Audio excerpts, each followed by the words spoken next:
It's finally fall. I am basic. I love fall. I feel like everyone loves fall. It's a wonderful season. And so I was tagged by Amber to do the fall book tag, and it's been a minute since I've done a tag, so here we go. Let's look at these prompts. In fall, the air is crisp and clear. Name a book with a vivid setting. For this one, I'm going with The Great Alone by Kristen Hanna. This is the story of a family that moves from western U.S. to Alaska. They move because the father has come back as a prisoner of war from Vietnam and has a really hard time holding down a routine where they live, and he really feels moving to Alaska will help him out. The family definitely does go through a lot of tension and drama, but also Alaska. In this book, Alaska is its own character. You really get to feel the changes in the seasons. You really get to understand how dark it really is in the winter and how bright it is in the summer.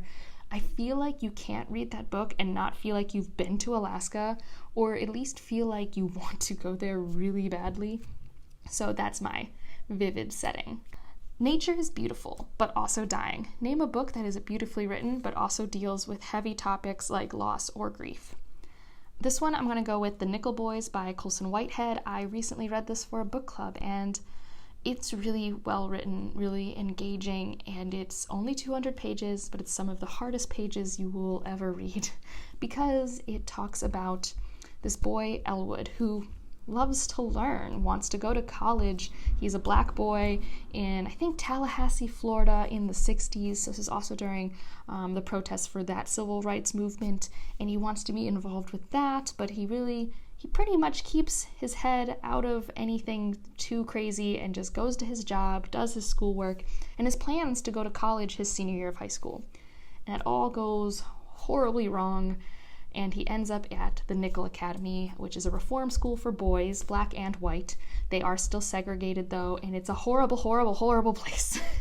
And it's so hard to read. There's only even one really graphic scene, but it's still just so hard to read this story, but it's so good. I was really captivated by it. The ending I did not see coming, and yeah, I think it's definitely works for this prompt. Fall is back to school season. Share a nonfiction book that taught you something new.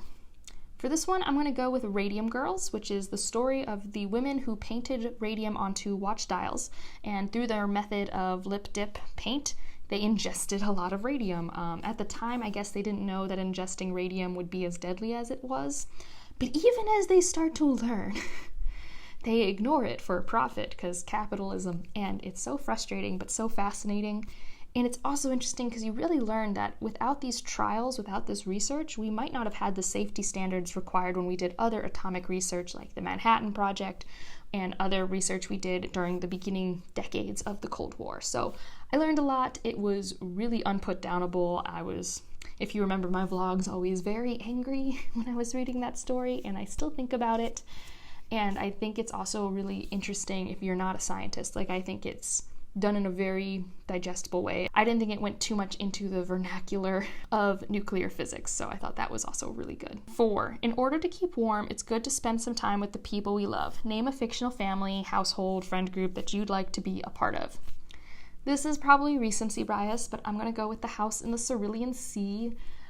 This is a story of an orphanage with magical children, and I would love to be part of this family unit because they are all so cute. There's this wherein named Theodore who's just like adorable, and they all just take care of each other and try to build each other up. They go on these adventures. There's a lot of emphasis on learning, and I don't know, it just seemed like a great atmosphere. So if I had to pick a family to at least visit for holidays or whatever in the fictional world, it would definitely be this one. 5. The colorful leaves are piling up on the ground. Show us a pile of fall-colored spines.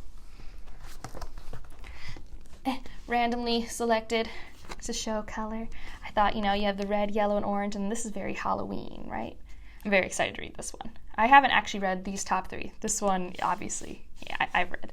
So that's a pile of leaves. Hopefully that's good. Fall is the perfect time for some storytelling by the fireside. Share a book wherein somebody is telling a story. All right, you guys should probably know what it's going to be, but it's Redemption in Indigo by Karen Lord. The narrator isn't like a person in the story, but they're definitely satirical and breaking the fourth wall and telling you a story, and I love it.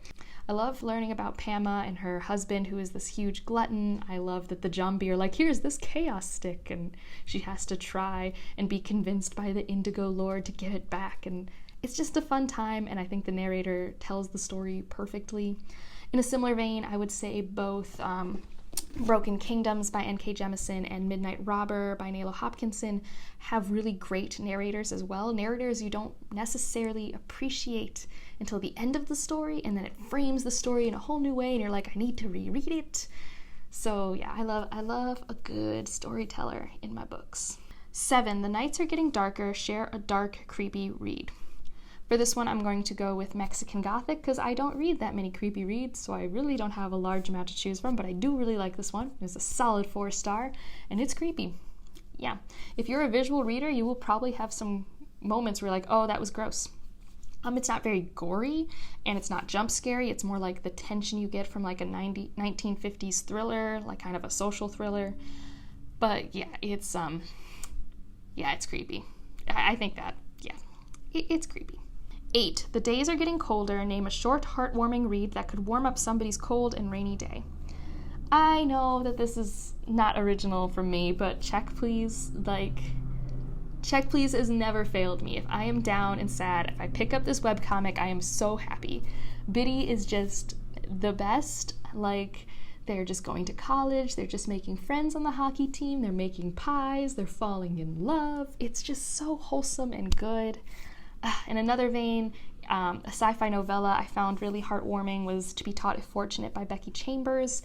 Especially as a scientist, you just have a sci-fi story of people exploring space, discovering new planets and planet life, and it's just for the sake of discovery and not for conquest. There's no it's just, the primary goal of the story is discovery as a scientist and the love of science, and for me, that's a warm blanket of a book and something I kind of want to see more of in my sci-fi once in a while.